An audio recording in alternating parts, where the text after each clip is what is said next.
Նիկոլ Փաշինյանը այսօր խորհրդարանում ցուցաբերել է հերթական մաստեր կլասը քարոզչական նենգափոխումների առումով։ Փաշինյանը հայտարարել է, թե իր կառավարման 7-ամյա շրջանում պետական պարտքի աճը պայմանավորված է եղել պաշտպանական ծախսերով եւ արցախցիների տեղահանման խնդիրներով։ Հիշեցնեմ, որ պետական պարտքը Փաշինյանի վարչապետության տարիներին աճել է 7 միլիարդ դոլարով ու շարունակում է աճել։ Մի քանի 100 միլիոն արտաքին պարտք կկուտակվի այս տարի։ Նիկոլ Փաշինյանը հայտարարում է, թե մինչև այդ չէին ասում, թե ինչու է պարտքը աճում, բայց քանի որ հիմա խաղաղություն է, ասում են։ Միայն այդ հանգամանքը մատնում է մանիպուլյացիան, այսինքն Հայաստանն ումից էր գաղտնի պահում իր պաշտպանական ծախսերը։ Պաշտպանական ծախսերը հնարավոր է գաղտնի պահել արտաքին աճքից, եթե դրանք իրականացվում են որևէ փակ լաբորատորիայի շրջանակում համապատասխան մշակումների կամ ուսումնասիրությունների համատեքստում։ Սպառազինության գնումները կամ կապիտալ աշխատանքները, որ իրականացվում են բանակում, չեն կարող լինել գաղտնի։ Որևէ երկիր այսօր ունի մյուսի այդպիսի որևէ ծախս մանրակրկիտ զննելու հնարավորություններ,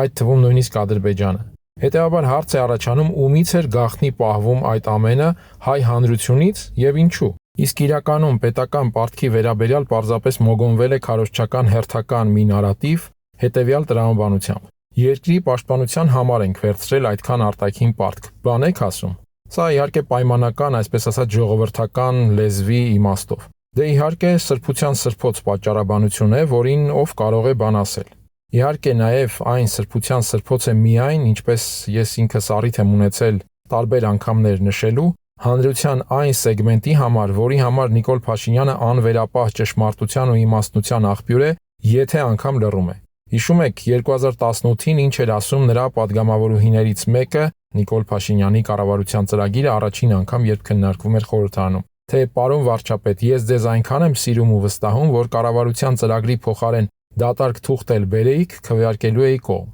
Եվ գործնականում այս մտածողության ու հոգեբանության կրողն է այսօր վարչապետ Փաշինյանի կայուն էլեկտորատը։ Եվ այդ էլեկտորատի վրա էլ նա իհարկե աշխատում է հետևողականորեն։